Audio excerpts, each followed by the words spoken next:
everyone, this is Melissa, and I'm the talkative introvert. Dude, the craziest thing happened to me today.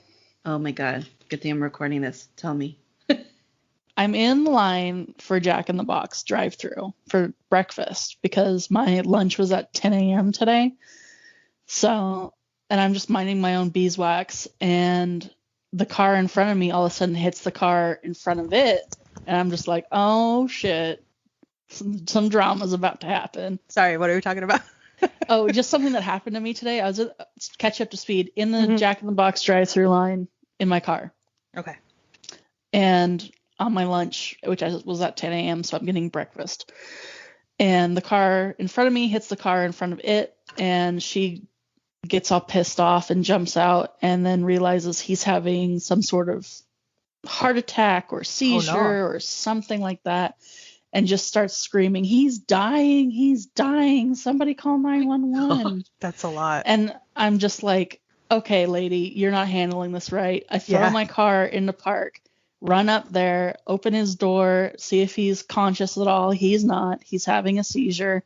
He has Starburst gummies in his mouth that are halfway in, halfway out of his mouth. So I swoop my finger across and scoop him out before he chokes to death on him. He has a seizure for about 1 to 2 minutes. And this lady calls 911, and 911's not being helpful. They're like, what's he doing? And we're like, he's having a seizure. God damn it. Fucking nothing. He's laying on the ground. I didn't get him out of the car. I wanted him upright because he had the stuff in his mouth. Yeah, that's fair. Yeah, but he bit his tongue, and so there's blood everywhere. And it was just like, oh, shit, now I have, stranger blood on me. Yeah. And it was crazy. And eventually the ambulance came, and he kind of came out of it. But he didn't know where he was. He didn't know what time it was. He didn't know what day it was. He didn't know what year it was, like anything. He didn't know what happened. And I'm just sitting here like, I'm on my lunch. I have to go. Yeah, I'm out of time, y'all. Yeah. So that happened today. How fun. Yeah. That's too much. Yeah. I can't with that. Wow. Yeah. Okay. All right. Sorry. We're getting sidetracked again. No, it's okay. All right. Let me do my little intro. I'm super excited for today's episode, joined by my friend Mia, who have been in previous episodes. If you listen to our latest one, Introvert Dating Update, towards the end, I was telling Mia how it'd be so awesome to interview a legit witch. And Mia, being the amazing person that she is actually friends with one in real life. So today, Mia and I are interviewing a witch. We're joined by Delena, who's going to talk to us about being a witch. And thank you so much for going on. Like when Mia told me that she had a friend and she was willing to like talk about all this stuff, I was kind of fangirling a little bit Thank you. That is funny. I never think about it very much, but I guess I am a lot of people's witch friend. Yeah, cool. I've never met one before. And you probably have and just have no idea. We're like the gays. Oh, yeah, that's true. You can't be like, well, she could be a witch. I don't know. That's true. Yeah, I wouldn't know. So maybe I met one. But thanks for getting on and for sure. willing to answer these questions that we have. Yeah, no, that's fine. I'm excited. Like when Mia messaged me, I was like, it depends on the energy of what the podcast is about, but I trust Mia to not lead me astray. So oh yeah, I don't want to do anything that make you uncomfortable or anything like that. Yeah, and it seems pretty cool so far. All right. Good. I'm glad. Yeah. I don't know if you'll like my podcast. You don't have to listen to it. I probably will. Okay. That makes me nervous now. Don't worry, I haven't yet. Okay. So it's okay. Well, I hope you still like me afterwards. Yeah, you sound fun. I'm sure it's fine. Thank you. No one's ever said that. I mean, you seem easy to talk to, when we were doing our little pre-show talk and during our text. I was like, I like this girl's energy. Oh, thank you. I try really hard because I lived with a lot of really shitty people for a long time. And so I was like, I don't want. Oh no. Not necessarily my family, but just roommates and all that shit. Oh yeah. Oh Yeah. I'm like, you're how to do it wrong. Yeah. Well, first off, so most people, if they, most followers who've listened to the podcast kind of know Mia because she's already been on the show and all that stuff. So I thought like maybe we can like ask a little questions about yourself just to describe yourself a little bit. And the first one I had is like, do you consider yourself as an introvert or an extrovert? Oh, I'm an indoor kid. Yeah. Yeah. I get, if I know all of the people present, I'm usually fine. But I'm definitely introverted. I like to hide away in my cave. Okay. Especially now, after the last year. I'm just like a feral goblin. I know. I feel bad for all the things that's happened last year, obviously. Yeah. But it's also been really nice to like work from home and like social distancing. I really hope never leaves. I am terrified of the day that people get brave enough in the supermarket to like crowd you at checkout again. Yeah.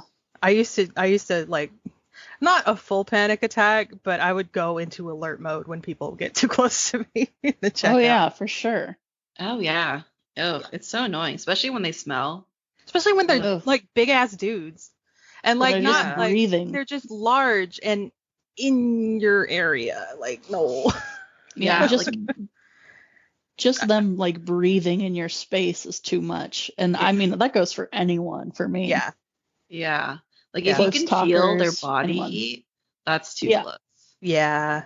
But good to know that you're an introvert. Yeah. It's kind of like I mean, that's the title of this podcast, The Talkative Introvert. Mm-hmm. That's kind of how like I started and all that and talking about introverts.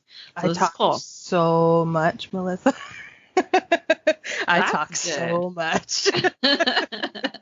No, that's really good. I mean, that helps with the podcast to make sure it flows. Yeah. It keeps going. And my ex called me an audiobook instead of an open book. Oh, that's funny. I've never heard that. Report stuff, yeah. I like that one. Yeah. So have you ever taken like the MBTI or an Enneagram or any type of like that stuff? Yeah, I know my Myers-Briggs is it's the green hippie lady. I think it's called the mediator. It's INFP. I think that's what I either used to be or am. I totally forgot what I am. And then I took my Enneagram, but it makes no sense. And I have to give them money for them to tell me about it. So I don't know what my Enneagram is. I don't know what my Enneagram is either. Yeah, same. That quiz one's kind of confusing. It was the same question 8 different times. And I was like, is this a STAR test? I don't. Yeah. Back in elementary school. Yeah. And I don't get the numbers. Like, but if you give $50, they'll explain it to you. Oh my gosh. Give me $50 and I'll explain you to you. Yeah, exactly. Cool. So you're an INFP. Mm-hmm. Oh, go ahead. Yeah. Mm-hmm. Do you do astrology or zodiac type stuff?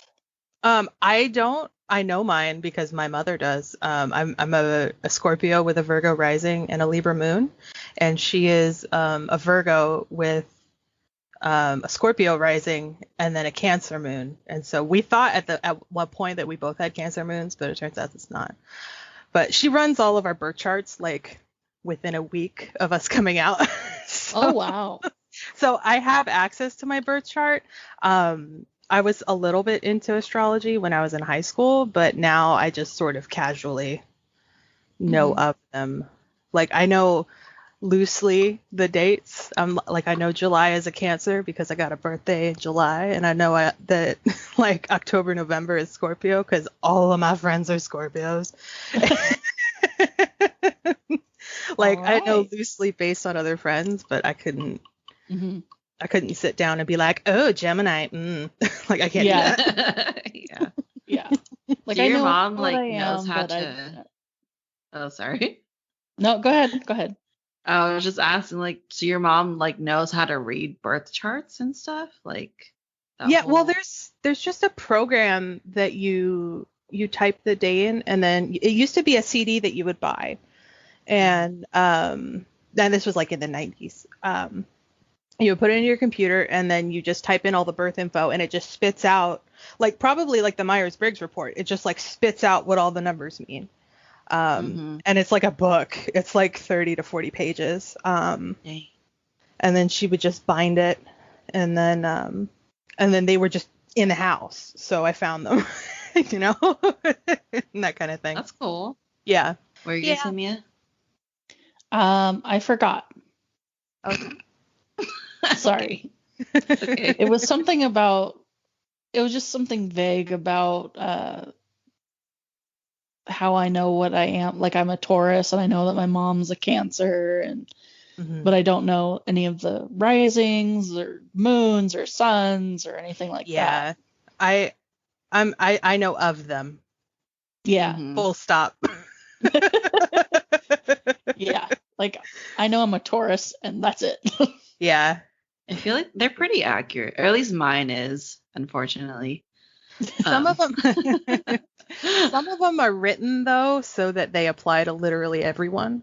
Yeah. And some of them are like they cut a little deeper. But I don't, like, I used to just like for funsies like go through and compare like all the romance, like what's this look like with Scorpio. Yeah, I compatible with a Sagittarius. Yeah, I used to do the same thing. Yeah, but then I just sort of. That's what I did with the Myers-Briggs. I liked, if I knew a couple, like if I knew their Myers-Briggs, I checked to see if they were compatible. Yeah. Like, oh, I see. I know Greg and I are both green. I have to look at. I remember the little characters. I never remember the letters. The letters, yeah. I didn't realize the colors were associated. I just thought they were just random. No, so purple, I'm looking at it right now. Purple is analyst, and green is the diplomat, blue is the sentinel, and yellow is the explorer. Yeah, I think I'm the green one. Yeah, I think you're the green one. I think Greg is a protagonist, which is a green one. That little character looks familiar. Yeah. We all did this like 6 years ago, so I don't remember. Yeah, I remember doing it in high school. Did we do it in high school, Mia? We might have for freshman seminar or whatever that BS class was that they made us take. Then I got a C on. Ew. Yeah, I don't know how I got a C. I think I just didn't care about it. I was like, this is a dumb class. I'm not going to care. And then no, it really was. But me being me, I was like, must get straight A's. So I had to like do all this stupid work. See, I had the she could be so good if she just applied herself. Oh, God. That was me, because I didn't do homework. And like I tested incredibly because I just shove shit in my head and it stays there.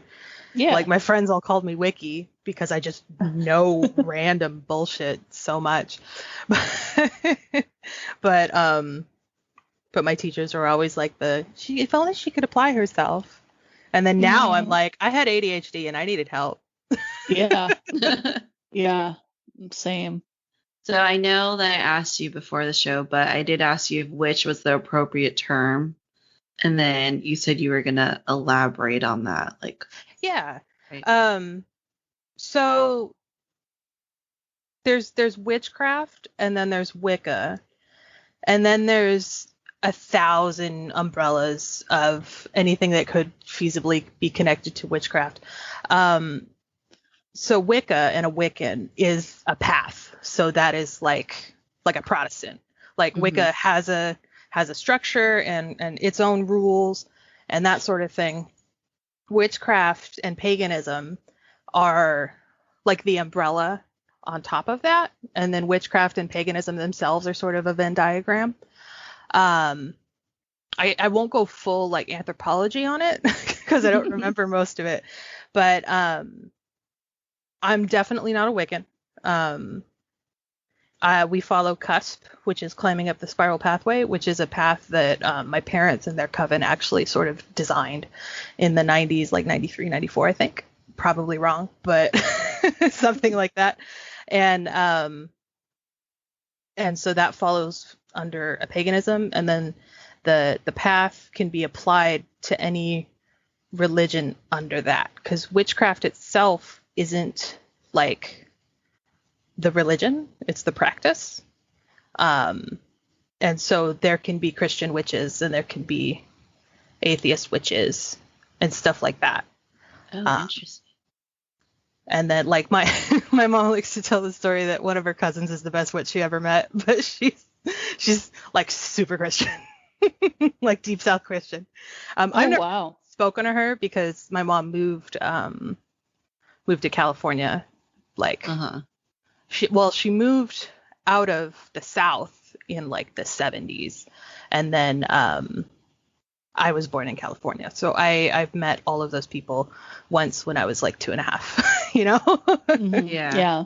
So you could be a Christian witch. That seems like an oxymoron. So yeah, it does to a lot of stuff, but like do you ever watch the Beverly Hillbillies? No. Okay. I know what you're talking about though. Yeah. That one's getting a little out there. I mean, it's even out there for my age group. And I'm only 20. Yeah. But the granny on that show, like she was a water finder. She did what they call granny magic, which is an Appalachian tradition where like, you know, the broom falls over and visitors are coming, or you what's the word where you look for water? Oh, the divining rod? Yeah, I'm Googling it, sorry. Excuse my tappy tappies.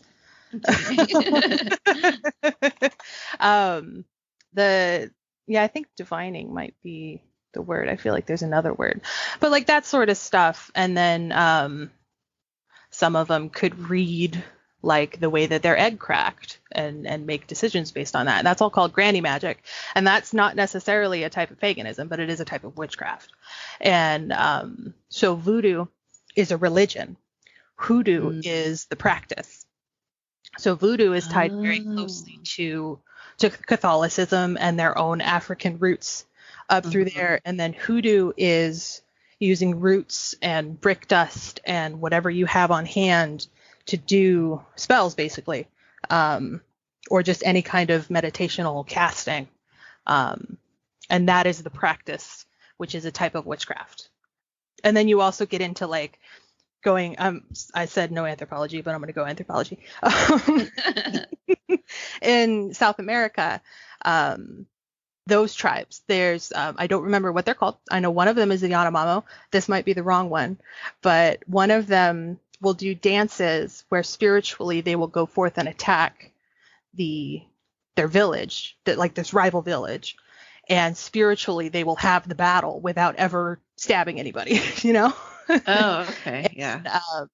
And they just send the energy out to them, and then they celebrate as if they won the battle, like that kind of thing.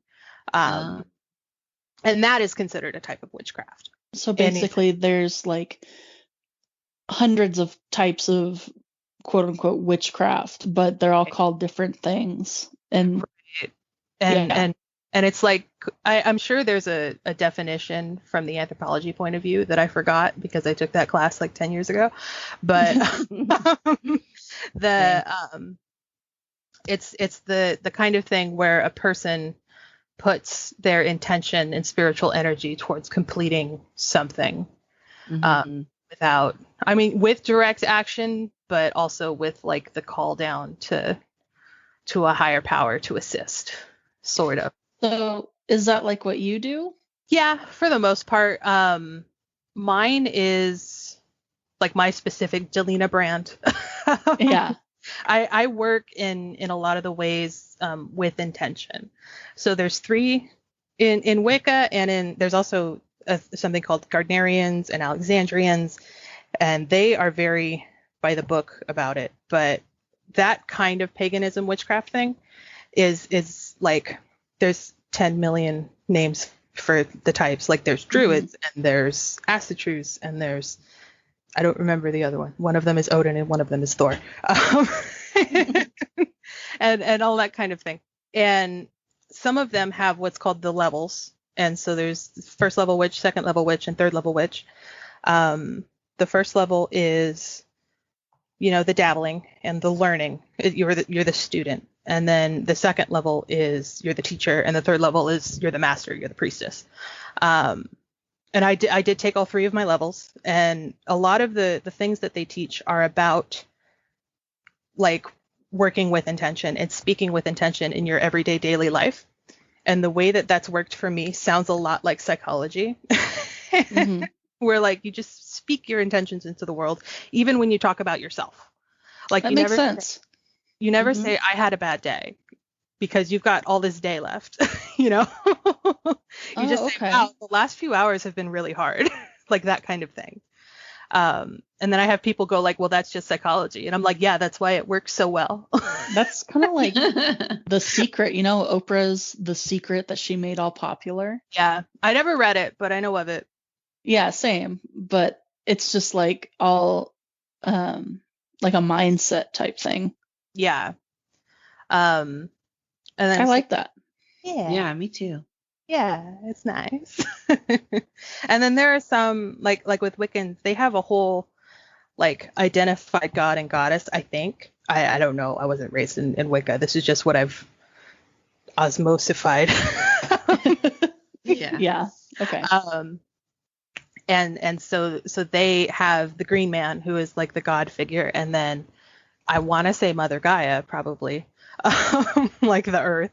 And then the green man is like the trees and the sky and the spirit. And then they have the maiden, the mother, and the crone. And the maiden is like sweet and virginal and precious. And then the mother, she is with child, has been made love to. Oh, okay. She knows more about the world and is caring and nurturing. And then the crone is post motherhood, menopausal, like the you don't have to baby anybody anymore. Like you're an adult, you know the world, you work through it. And all right. I sort of lost my thread, but I don't remember where I was going with it. But ours is based a lot more on the agricultural calendar, like rather than like a god and goddess. We use all the gods, and some people might not like that. Like if we need to talk to somebody about something, we Google the god that wants to do what we want to do, and not necessarily where it comes from. Sometimes that can be, especially nowadays. In the 90s and the early 2000s, it wasn't really a problem, but now it can kind of be a problem, because everybody. Wait, what do you mean by that?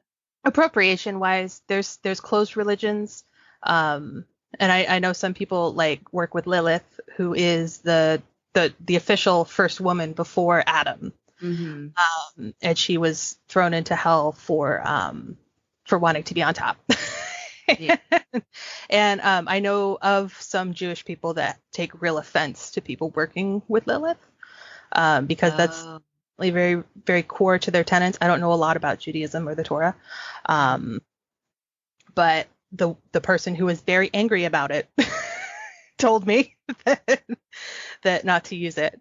And so like sometimes just grabbing a random god, some people might take offense to that. But like we had a book that was 365 gods and goddesses for every day, so you would just like go through and find who you vibe with. And sometimes you get called,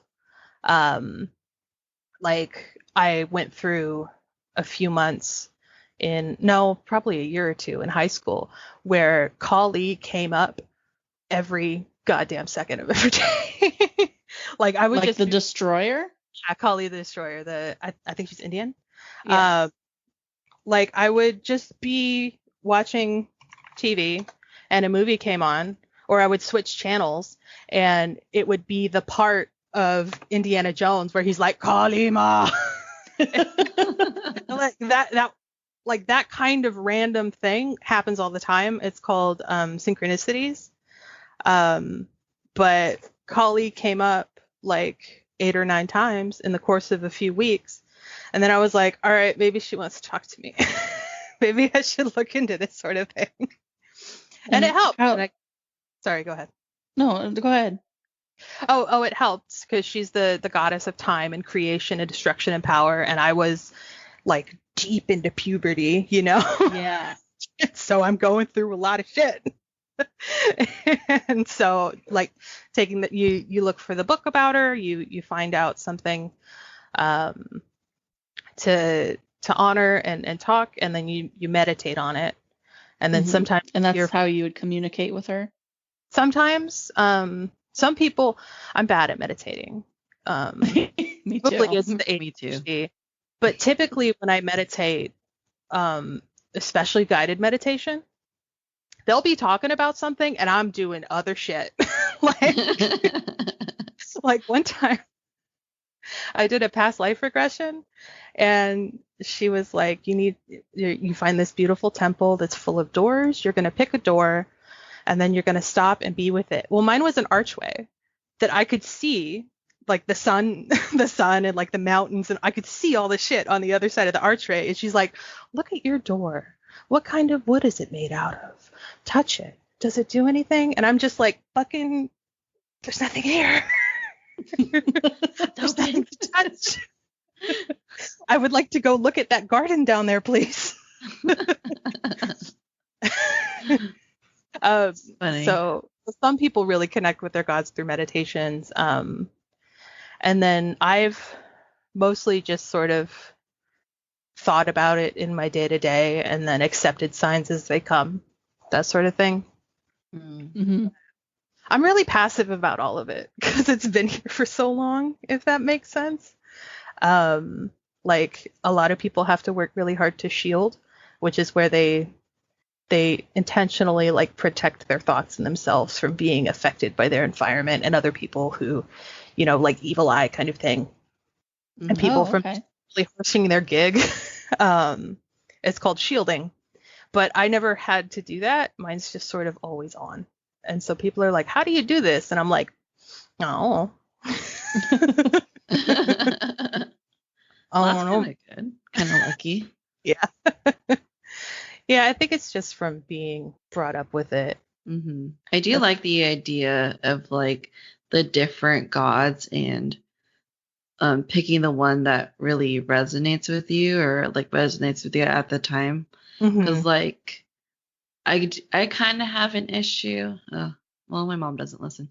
I kind of have an issue with like just one god because like everyone is just so different, It's kind of like the whole like, the president or the governor, like it's so hard to like please a mass of people because we're all just so different and like have different backgrounds and different struggles and stuff. So I like the idea that like there's different people for different gods for different, I don't know, it's like issues, if that's the right word, or not issues, but like or just connections. Like they're specialized. Some people work with one god their whole life even.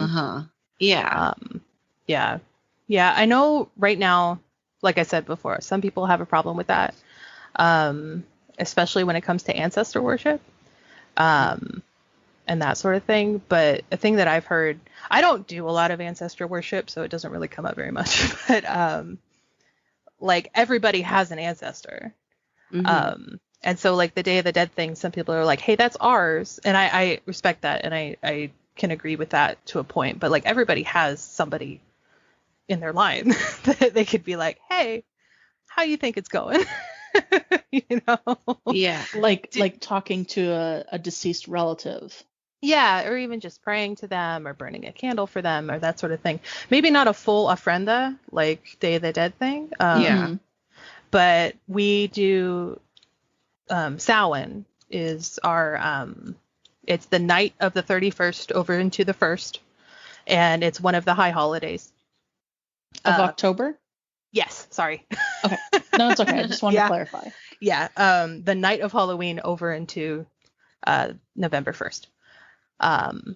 And part of that is calling down not necessarily an ancestor, but like somebody who's passed that you want to talk with. Like I know my brother used to call Jim Morrison all the time. And then some people like, because we were kids, so we didn't have dead people, Yeah. So a lot of the people in the circle like had actual relatives that had passed. So I was always just like, I like Elvis. Yeah. Like I'm only just now getting into having people that have passed, and I'm 28, that sort of thing. But it's hard, especially like as me, a white girl who was raised with all of this, and I don't want to like appropriate, but also everybody's information is different, and so I try. Yeah, I mean, all you can do is try your best at something, and Yeah. I mean, if you make a mistake, that's just a mistake, Yeah. Yeah. Plus, it's hard. I don't know. It's hard to not to offend someone because no matter how hard you try, someone will find something, Yeah. Yeah. So you kind of just have to live your life.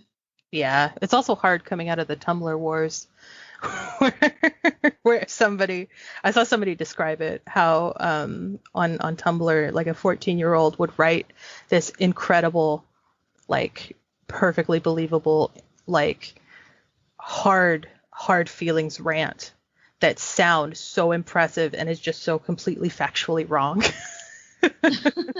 So like how when you're not in it, how do you know? Yeah, that's true. That's true. And so I try, like with the sage thing. People are very, very upset about sage use, and I get a lot of it. Like we used to call it smudging, but smudging is very specific to Native Americans. But everybody burns herbs in one way or another, like so many different cultures. And some people are like, don't burn sage ever because it's appropriation. But then other people are like, don't burn sage because it's endangered. And I'm like, yes, endangered. Got it. But I have grown up with sage. Sage is the thing that makes me feel calm. My mother literally like Pavlov dogged us from bitty babies. That sage, now she tells this as a story, like when mom burned sage, us adult kids all sit down and shut up and calm down. Oh, wow. So what I try to do is just be very respectful about how I acquire my sage. Like I've been trying for 2 years now to grow it, and I just can't get it to go. But oh, really? Yeah, it's really finicky about getting started. Some people are like, just throw it in the ground, it'll go. Yeah. Yeah. And then other people are like, you have to scratch it with sandpaper and wrap it in a paper towel and then put it in the fridge for 8 weeks. And then you have to check it every day, because once it sprouts, you have to put it in the ground really quick or it'll die. Wow.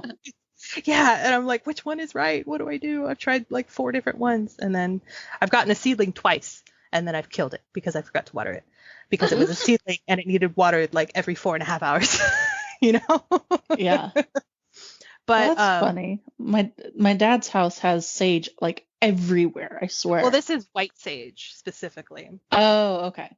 And so what I do now is I have a grower in Stockton that my mother found. Nice. And they just have, the backyard farm that's just got tons and tons of sage. And they have like the website that's the same website they've had since 1993. And it has like 2 shop products on it. And you can buy either some bundles of sage or you can buy like some loose sage. And it's just them in their garden going around and trimming and putting it in a box. That's cute though. It's really cute. And so like I have, those giant pretzel buckets that they sell at Walmart. Yeah. I have one of those full of sage. I have enough sage for like the next 10 years. Sheesh. Well, that's good. Yeah. So how do you feel about people like, okay, so recently I was listening to this other podcast, and this one chick thinks that like her house is haunted, and so someone told her to burn sage and like go around the house.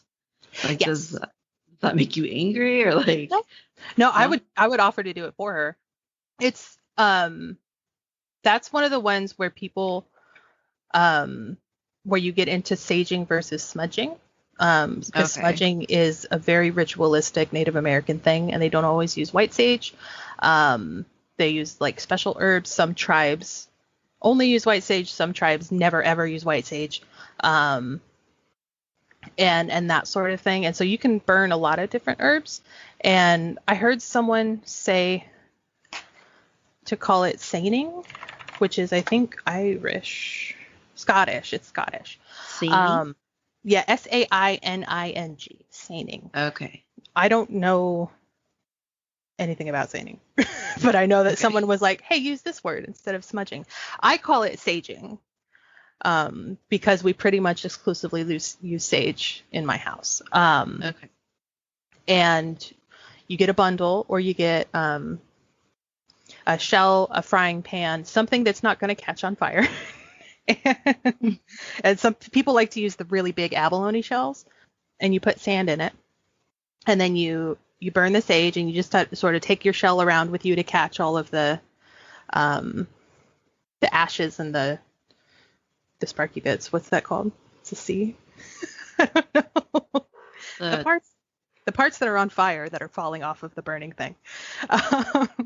Like the charcoal, or like not the charcoal. I don't know. But like the little the burny parts. So you don't burn your carpet. You catch it, and you go. I go counterclockwise, and I can explain that more later. Some people like to go clockwise.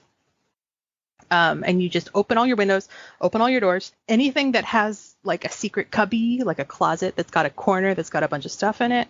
You just want to take the sage stick around and just whoosh it out, and direct all the sage in, and your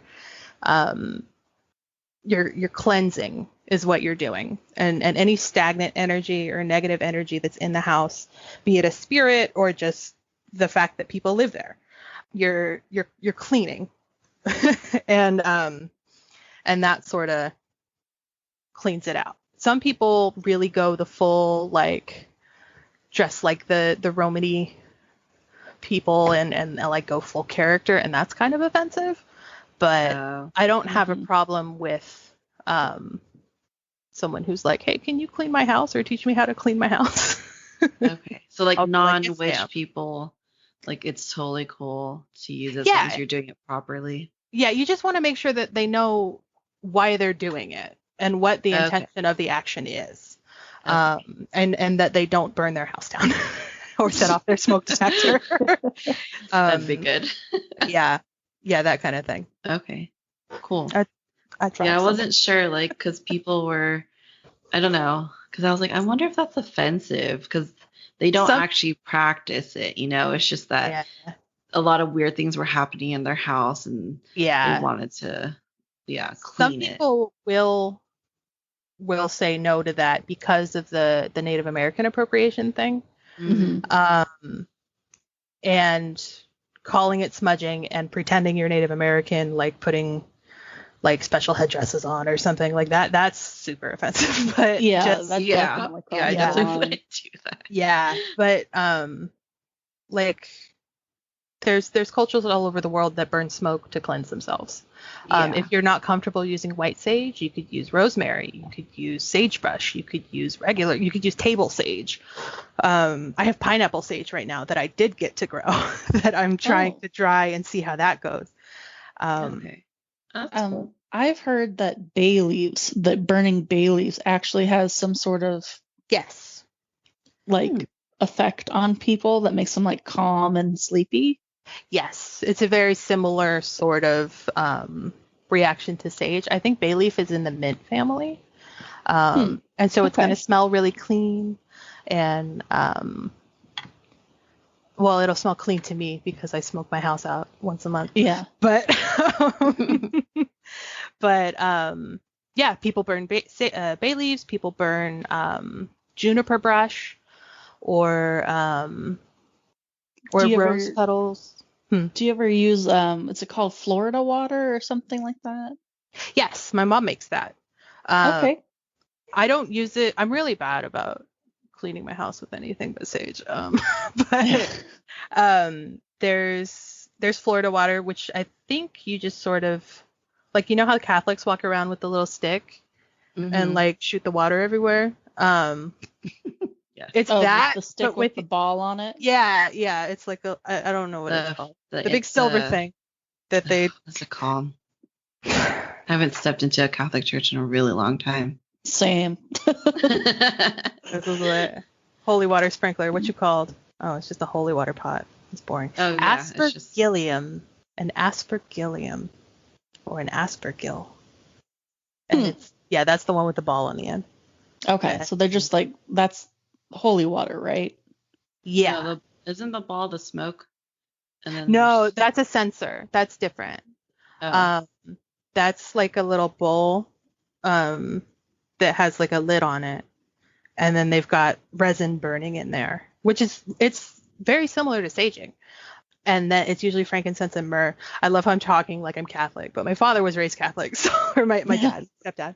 And so I'm not ignorant, but yeah, no. Both Melissa and I were raised in religious families. Yeah. I was like, my mom was practicing paganism like by the 80s, and I was born in 92.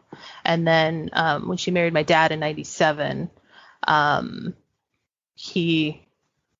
don't know if he had already converted. I think he did. I think he had already converted when they met. But she's also pagan, and they're the priest and priestess of our coven. Oh, wow. So, well. So you're like the equivalent of like the pastor's child. I'm like pagan royalty. My mom has written so many books and runs so many fairs. And I do say that sarcastically and mean it sarcastically, but I'm not like completely wrong. Like, my mom's kind of a big deal. Yeah, she runs that what did you call it? The fairy festival? It was the fairy festival. It is now Pangaea, because okay. the people who ran the fairy festival before were not very popular. So some of them were fine, but like among the board, it didn't turn out very good. Okay. So they wanted to still run it? Yes, yeah, they're still on the board. They didn't do last year. They're not doing this year. I think they're trying to do something in September, but they have to have a meeting to decide that, and they haven't yet. That's pretty cool, though. Yeah, and so they run that festival, and then there's a second festival called Pagan Pride that is a separate board, and so Pagan Pride is based a lot about learning, and Pangaea has learning, but a lot of it is just a chance to hang out with other pagans and like buy cool shit and like, have all kinds of vendors. Yeah, I remember when I went, there was like a couple of performances, and there was booths of all sorts of crafts. Bands, and we have Amp Guard comes out, and they teach people how to fight with Amp Guard rules. They're the guys that have like the foam swords and the historical shields and costume and stuff, and it's like historical LARPing. Yeah, without the full on, like it's like, I'm not in Amp Guard, so maybe I'm wrong, but it's less LARPing and more just like how to accurately beat the shit out of each other. Oh, okay. You know, like yeah, they might go full LARP, but I get the impression that it's more, this is how to fight someone correctly, and now it's how to fight somebody and not injure them. But okay. But it's a little bit how to fight somebody and injure them. So non-pagan people can go to these events. Yes. Okay. Yeah. They're usually at the VFW hall in Fair Oaks, but not all the time. But it's public property, so we can't have the private events there. But yeah, they're usually public events. Oh. Melissa, that's across the street from where I used to live. Yeah, I think I went to it was a fairy festival at the time. You might have met me. How funny. Yeah, we might have met. Small world. You know, thinking about it, you guys actually might have been at the same party at my house once upon a time. Oh, yeah. Didn't I go with you to the fairy festival? I think you did, because my art was there. So yeah. Oh yeah, we probably have met. I hung all your art, Mia, and and then I ran the booth. We probably met and probably had like a 20-minute conversation, and just neither of us remember. How funny. Oh my god, I probably did meet you. I probably would know who you are if I like saw you. Well, maybe. I don't know. I look just like my mom, so you'd know one of us. Okay. Oh, how funny. But yeah, they have a shop in Cameron Park now. Oh, really? Yeah, they teach classes. They They do meditations and belly dancing, and then they have like a whole store side. Oh, nice. Cool. Yeah. What's it called? Crossroads. Crossroads. I've been Crossroads Metaphysical. Okay. And their website is crossroadsoccult.com. But nice. Oh, I want to go now. We should go someday, Melissa. Yeah. Let's meet Delena. Delena there. Yeah. No, I won't be there. I live in like fucking not the butthole of Other Sacramento, place. like the armpit of Sacramento. The armpit Sacramento. Yeah, I'm in Sacramento. I moved out of my parents' house in 2011, so I'm down here and they're up there. Okay. Oh, nice. Well, lots of driving, so I don't go very much, especially after COVID. Yeah, I wasn't sure if you're in this area because you guys met in college, right? Yeah, community college. Yeah. Oh, community college. Yeah. Well, you went to special college. I stopped. Yeah, I stopped going to college too. So. Yeah. I thought you met at Santa Cruz. Yeah, Santa Cruz. Oh yeah, no, I met her up here. Okay. Yeah. Cool. Well, I'm in Sacramento also. I would get into like, oh yeah, what part? But you're recording, so. Yeah. Yeah. Maybe where exactly after. do you live? We'll talk about after the show. Yeah. Okay. Well, I did have another question. So we were talking about like the whole cleansing and stuff, and like how that one chick wanted to like cleanse your house of spirits and stuff. Mm-hmm. So in your coven, is that right? Coven? I don't really have a coven anymore, but it would be called a coven. Okay. Do you guys believe in an afterlife? Like I like in Christianity, we have like the heaven and hell, whatever. Mm-hmm. Is that like, what's the afterlife like, I guess? Like, do you believe in ghosts and spirits and all that? That's individual. Like any of us. It's not like decreed. Okay.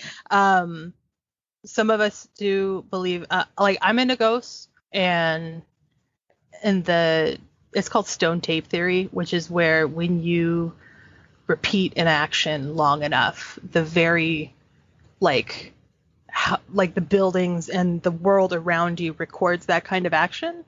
And it's kind of like string theory. I don't know enough about string theory. I know about string theory. That's okay. But the ghost people call it stone tape theory, and that's where like a haunted house is haunted because somebody walked up and down the stairs every night at 10 p.m. exactly, and the house remembers, and so you hear the footsteps on the stairs. Or like there was this one on this episode of Ghost Hunters. I'm obsessed with Ghost Hunters, man. Not Ghost Adventures. I don't like Zach Baggins. As do I. I'm right? so glad you said that. But yeah, Taps. Yeah. Old Taps especially is my favorite. But there was one where they did an Amish house, or I don't know if it used to be a church or something, or if it was just this dude's house. But you would hear people walking the top like catwalks all night. Mm-hmm. And it's just because that guy did that every day for 25 years, and the house remembers, and it's or if something traumatic happens, there's an energy imprint. Yeah, that's what string theory is. It's like, oh, is it? Everything has its own vibration, and it kind of ties in if you kind of stretch it a little bit. It's hard to explain, but everything has its own vibration. Everything in quantum physics, you just squint at it hard enough and it's magic. I mean, yes, right. That's kind of what's so cool. Is that like we call it my mother and I and the people, and she wrote her book, and it is called this in the book, the bio-universal energy, which is what connects all of us to each other. And that's what allows you to speak things into existence. I think that's connected to how the resonance of everything and how we are all connected and tied together. Hippie tree hug.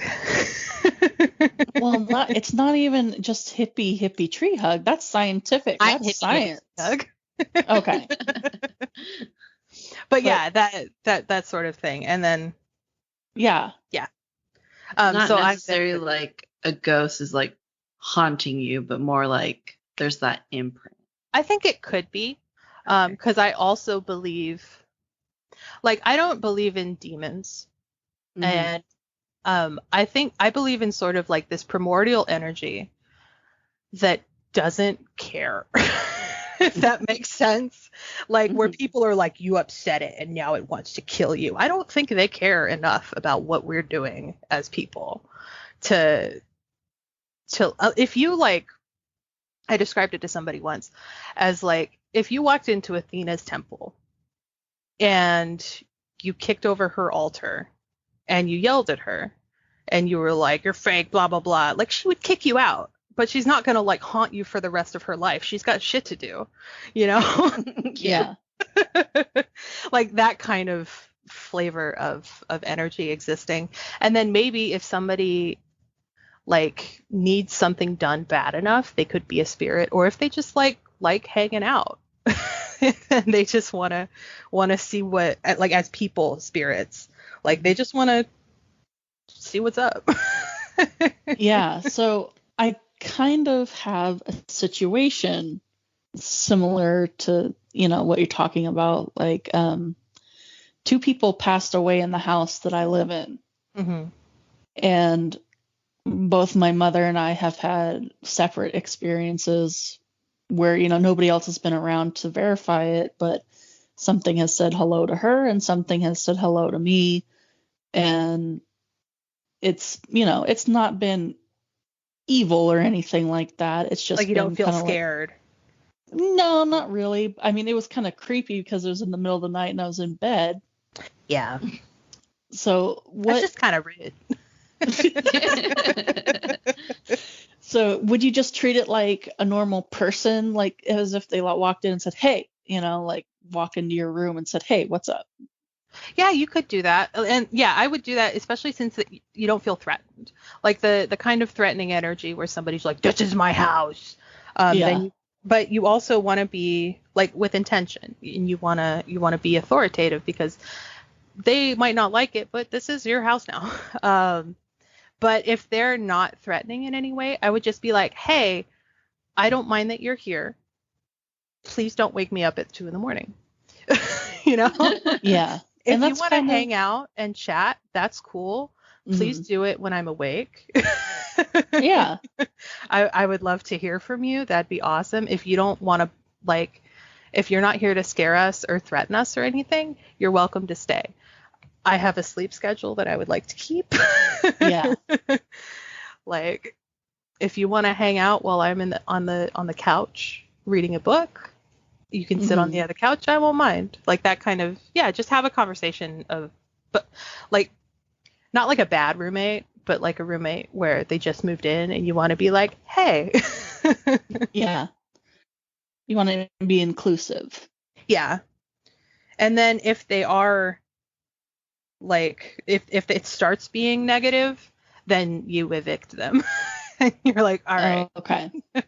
And then that's, have you seen the comic, Mia? I know I share it every year, of the lady with the pots and pans running through her house going, get the fuck out of my house. Yeah. It's like that. I love that one. That I think is connected to or like several other practices where you clap. Like I know in Japan you clap to get the spirit's attention. In China, I think you do bang pots together. I think in Granny Magic you also bang pots, but that might be wrong. That might be something else. I didn't go to sleep because of y'all. Y'all didn't get to sleep because of me.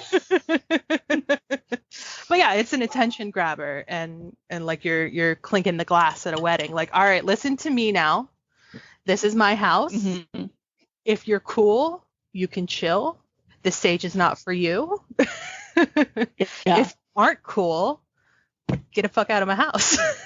And you just have to be authoritative and intentional, because they can tell when you're nervous about it and afraid of them. And if they're fucking with you, they're just going to keep fucking with you if you're scared of them. Yeah.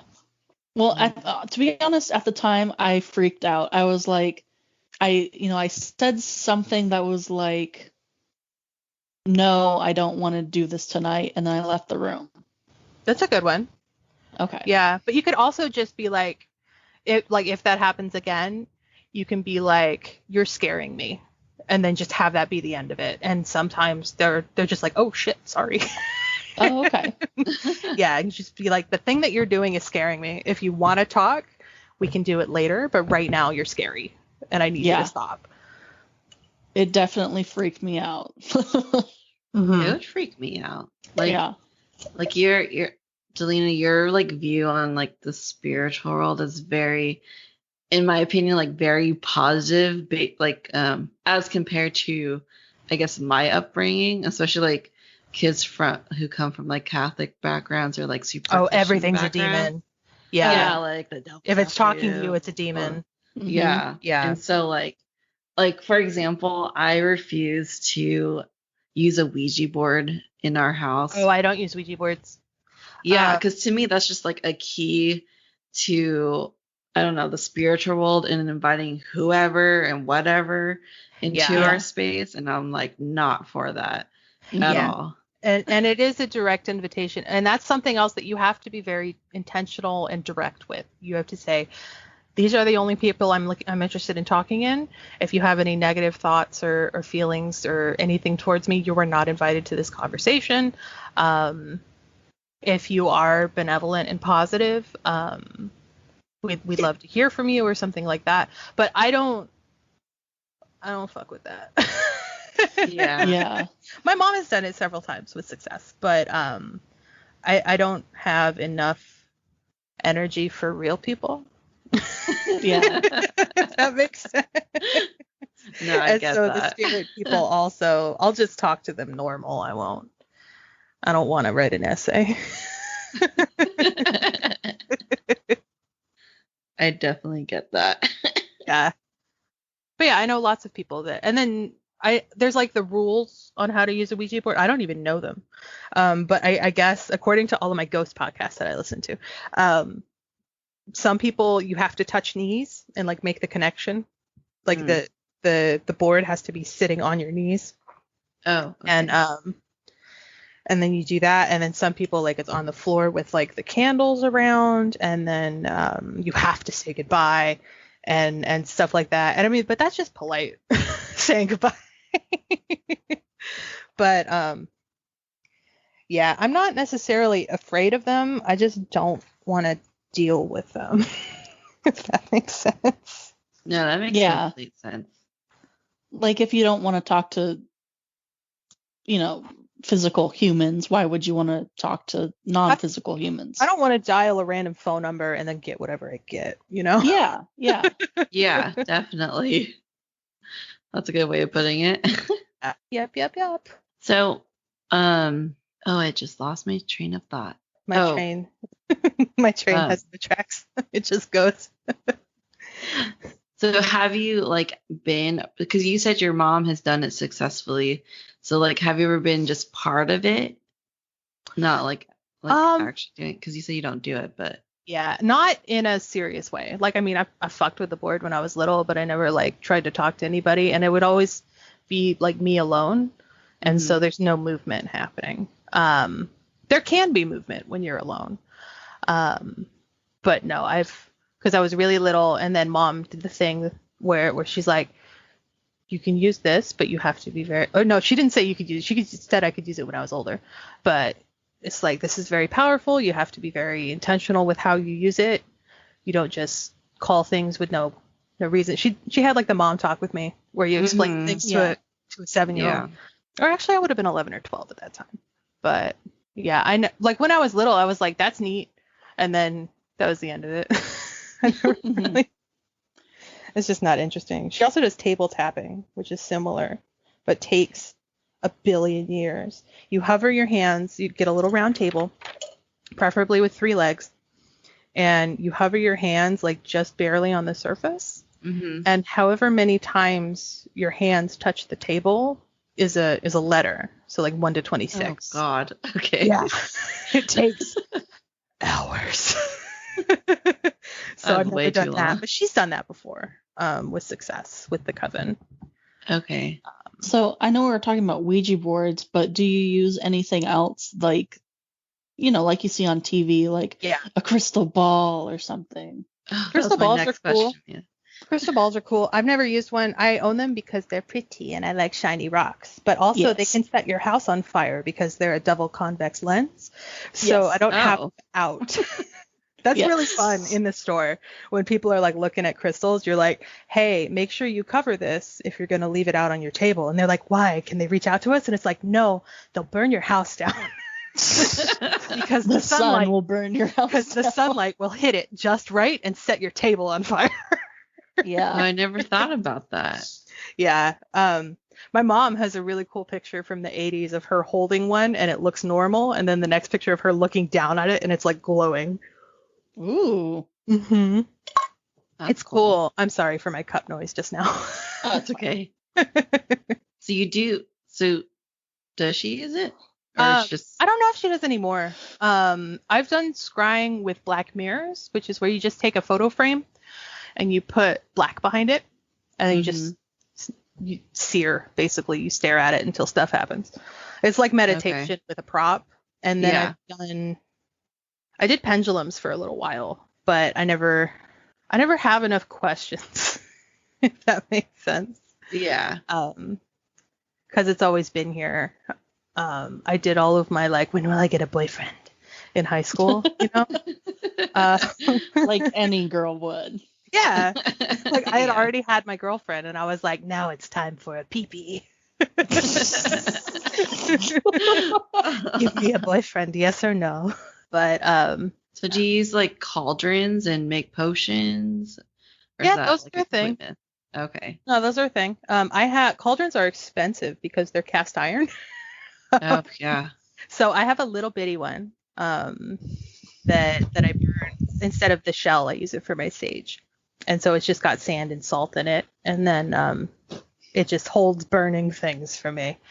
There's a guy that teaches at Mom's shop that teaches potion making. Not all of them are edible. Okay. Some of them are edible, but you do put herbs in there that are not safe, and so you don't always want to swallow them. Some of them you can, but I have a very sensitive stomach, so I don't branch into that too much. The most I'll do is like a sinus blaster tincture, which is sold like on Amazon. It's not fancy, Mm-hmm. but potions exist. So it's like medicinal. Yeah, and that's just literally because my sinuses are broken and I need to breathe sometimes.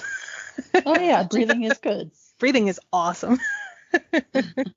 I've used one of the neti pots before so that I wouldn't be like.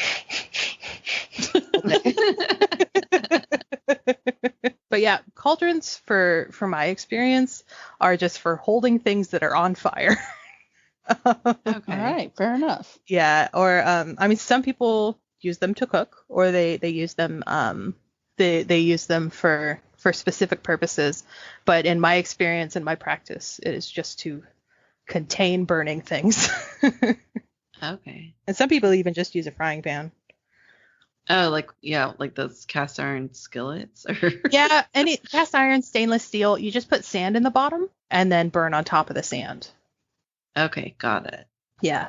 So talking about TV shows, growing up, did you like actually watch any of like the witch, like like Good Witch or Sabrina the Teenage Witch or Charmed or any of those kinds of shows? I watched Charmed, but it was on while I was at school, so I couldn't watch all of Charmed. I just watched whatever pieces of Charmed that I caught. I really liked it. My mom loved Charmed. But I didn't like Hocus Pocus as a movie. That movie makes me sad because I don't eat babies. Oh, yeah. But Halloween Town. I love Halloween Town. I love Halloween Town. I love Halloween Town.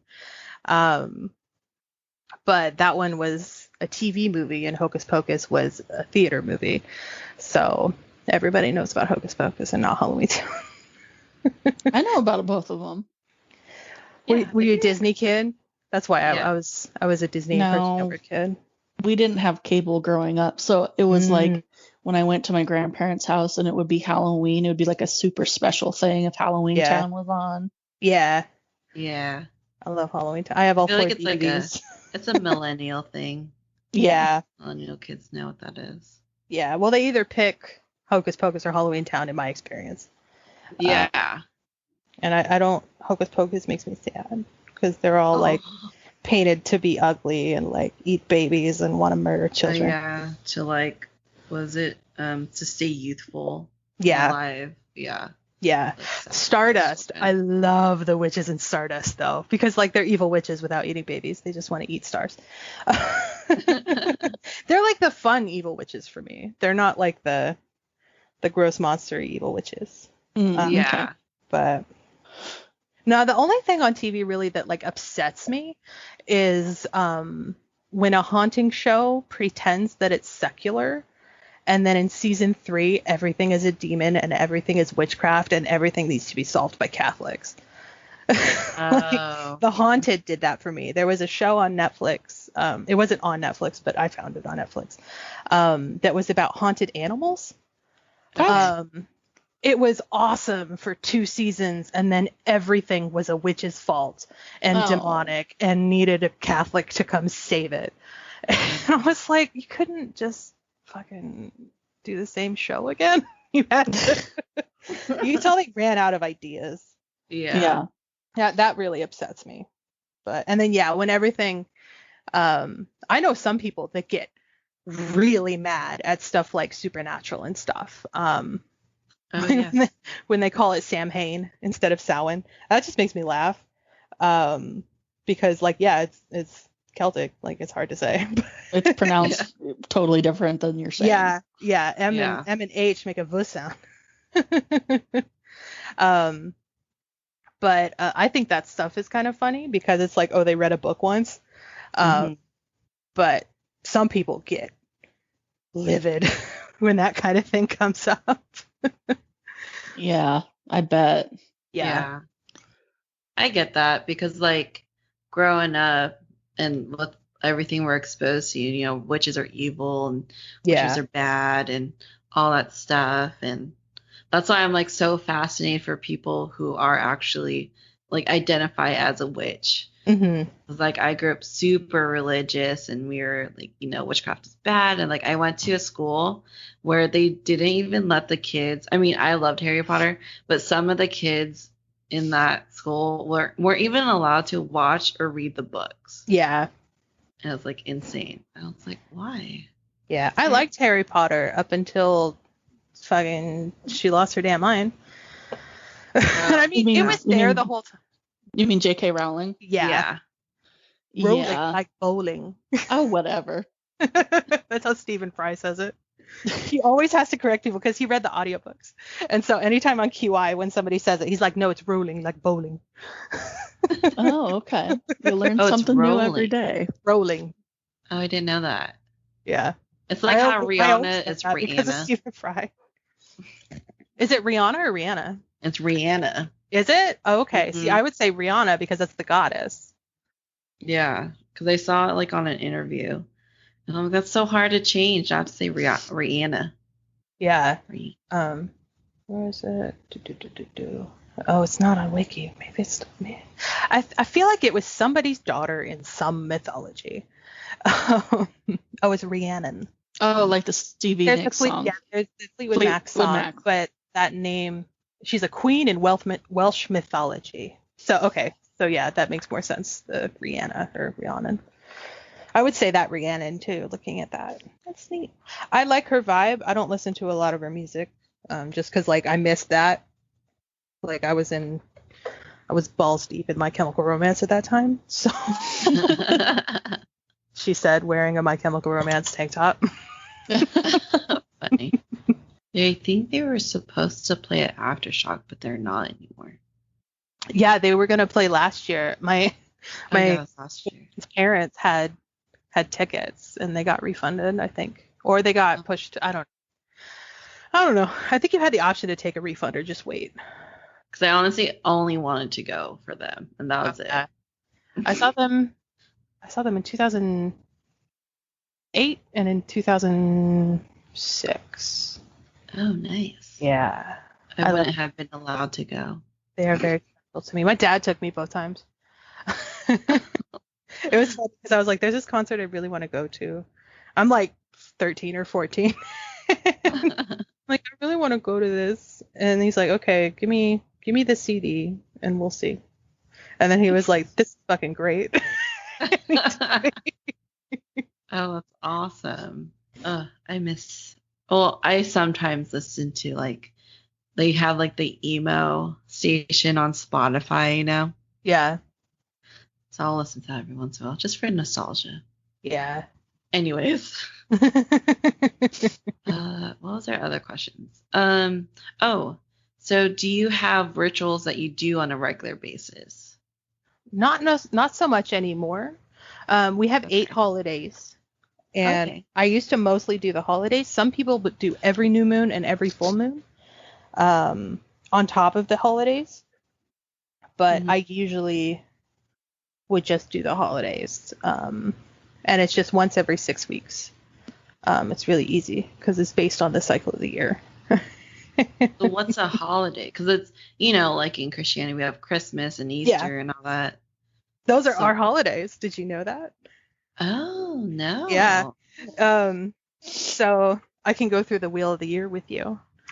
Ours is a lot more like cusp, specifically our sect that they work in is a little bit different in that, like, if you were to Google the wheel of the year, you're going to see it and it's going to be running clockwise. It starts at Yule, which is December 21st to January 1st. It's that night. And it is the spark of life from the dark time. And then Imbolc, which is 6 weeks later. It is in February 1st or 2nd. Imbolc, I don't remember the middle holidays too well. That's Bridges Day. That's the first of spring, basically, or like when we celebrate the first of spring. And then Ostara, which is Easter, it's the equinox. It's spring equinox. And then Yule is the winter solstice. Okay. And so that is in March-ish. It's when the season changes officially. And then Beltane, which is May 1st. It is the fertility holiday. There's Letha, which I think has another name that I don't remember. That's summer solstice. We just always usually call it summer solstice. There's Lammas, which is Lunasa. It's in June? No, the other one. Where are you at? August. It's August 1st and 2nd. That's the bread holiday. It's the first harvest, I think. Yeah, summer. So winter solstice is we're in the dark of the year and we're coming into the first light. Imbolc is the beginning of spring. Ostara is your first planting. And then Beltane is the fertility day. The earth is very pregnant. That's when the maiden switches into the mother, like I mentioned before. And we have the great rite. Some people straight up have sex. We don't. We never did. We have a chalice, which represents the yoni, and then my mom has this awesome antler that looks like a dick, and so we use that for. A lot of people just use like a dagger to be the phallus, but we have this awesome dick antler, and you just you fill the cup with wine, or we use sparkling cider because almost none of us drank. And you put it in the chalice, and that represents the fertilization of the goddess. And then summer solstice is the switch from the longest day of the year to the dark times. Bread holiday is the first harvest. It's Lunasa, and the wheat is coming in. Wheat. and we make a giant bread loaf and eat it, and it's delicious. And then Mabon is the boon. It's autumn equinox, and that's your surprise second harvest. And then Samhain is officially the beginning of the new year, I think, in Wiccanism. I don't know for sure. But Samhain is, like I said, the night of Halloween over to the 1st of November. And that is when the veil between the worlds is the thinnest. And so we work with the spirits, and we prepare to move into the dark of the year, which is the time between Samhain and Yule. And we get really introspective and anything that's still in the ground after Samhain, like going from the farming metaphor, is considered poison. And so you work your ass off to get everything you possibly can harvested before then, because after that you would burn the fields. And everything left in it is considered unsafe to eat or for the gods. And so you would burn it as a sacrifice. Okay.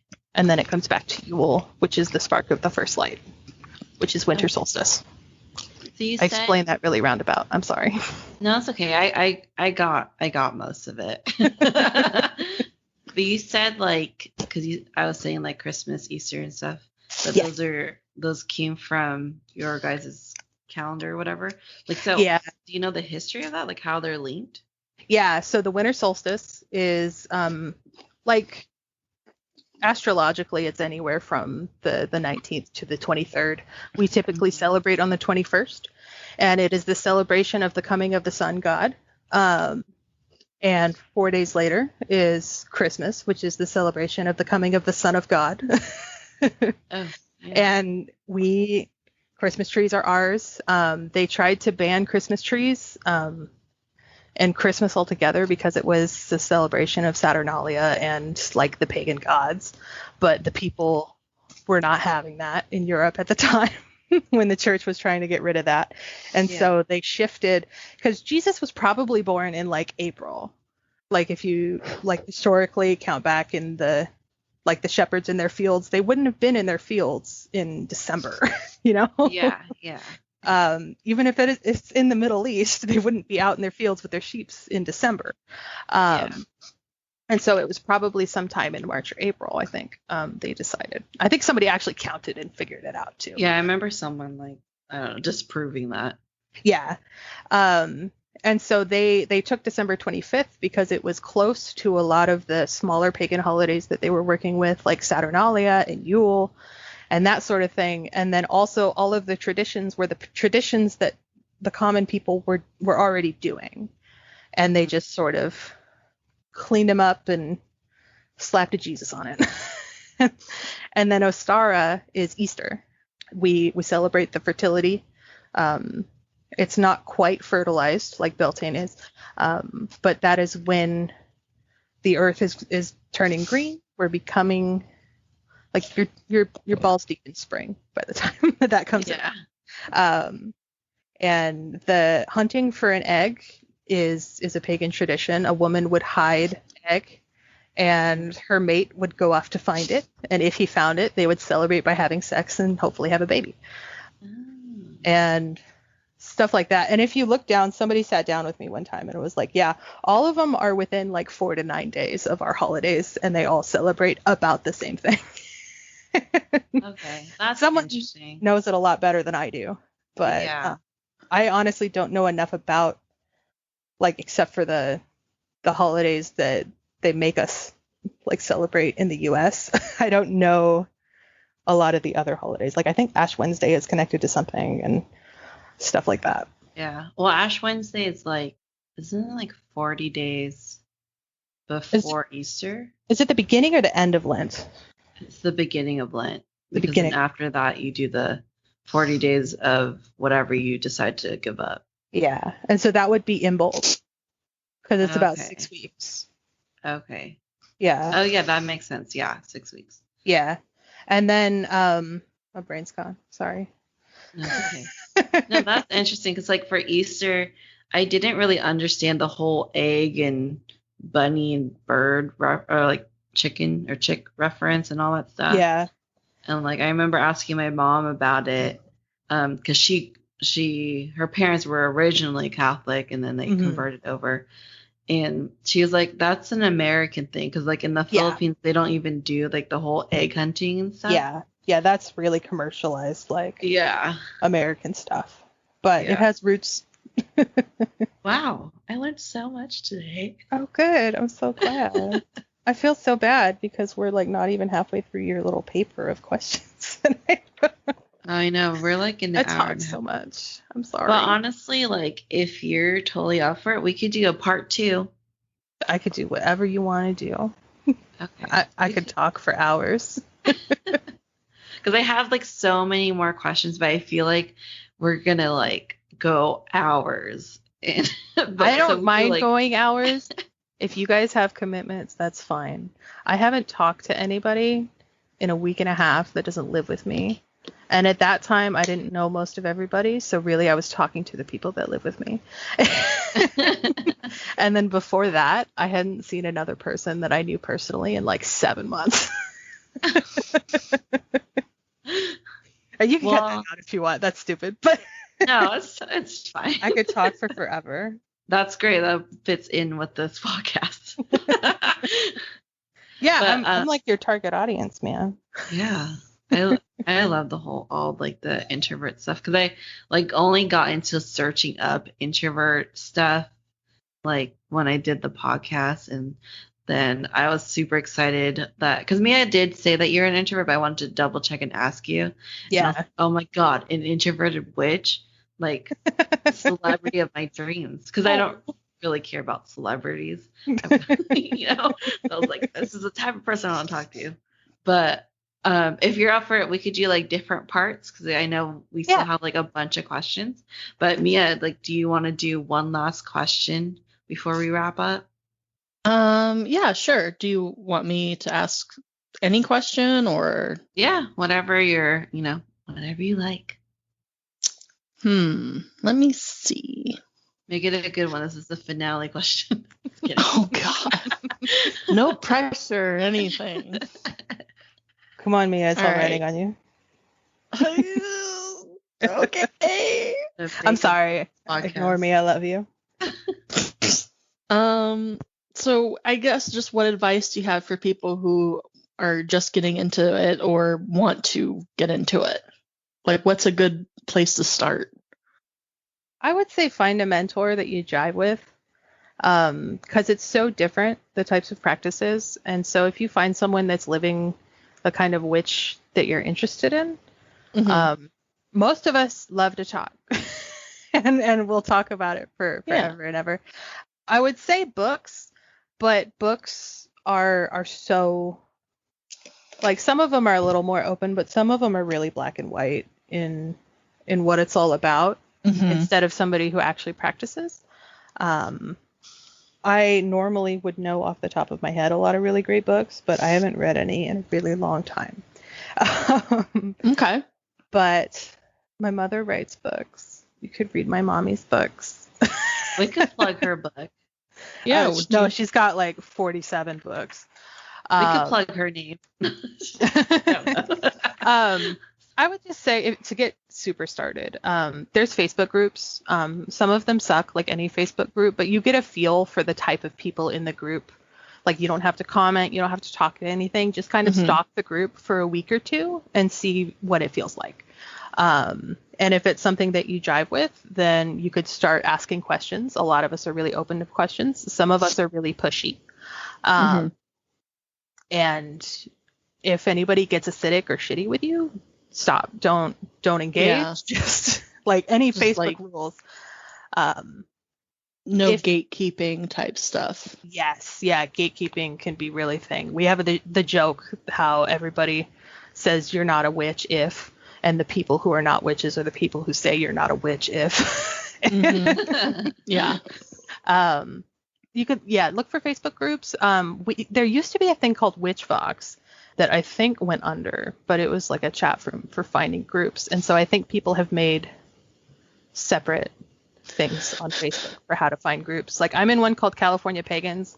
I don't use it. I'm only in it because they post events. And sometimes people ask a question like, hey, I live in the San Fernando Valley. Does anybody else have a coven? There's that kind of thing. Or if you know where there's a metaphysical bookstore, start there. Most of the people there, at minimum, they want to make a sale, so they're going to answer your questions. At maximum, they love to talk about this kind of thing. And even then, if not the owners, then the customers. Some of them can be really good. But also, if anybody wants to hug you and you don't want to be hugged, you tell them no. There's some really gross people that take just like in any community. Exactly. Right? Yeah. If you talk to somebody and they make you feel gross in any way, abort mission, because They will take advantage of the hippy dippy tree hugging, I love everybody kind of thing. If you don't want to be hugged, say no thank you and walk away. Because the gross people will seduce you into coming into their fold and then touching you unwanted. So no strangers with candy. Yeah, but sometimes there are cool people that have candy at festivals, so feel it out. Oh, okay. It's very common for like Reiki healers and stuff to have like a bowl of Jolly Ranchers out. So I wasn't meaning like literal strangers literally with candy, there are but like people with the candy. idea. Sometimes it's great. Okay. But yeah, if it feels gross, don't engage. Believe your first impression if it feels gross. If you're nervous, like in the exciting way, that's fine. But you'll know the difference if it feels bad. Cool. And when's the next festival you said? Or they're still planning it? Planning? Okay. They have to have the meeting to decide if they're having the one this fall. All right. Okay. So we don't know yet. We're still feeling it out, like safety wise. Once you find out though, let us know. And then keep us updated. I'll try. Share it. I'll try. Mia, you'll probably see it pop up on my Facebook page somehow. Yeah, I'll just let Melissa know. Oh, okay. Crossroads Occult. Oh, you know what? Crossroads has a Facebook page. Crossroads Metaphysical Store.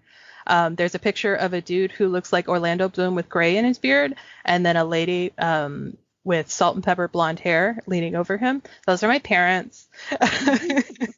That's Crossroads Metaphysical Store at Crossroads Occult. They will probably talk about Pangaea the second there's any news about Pangaea to talk about. Okay, cool. I just liked them on Facebook.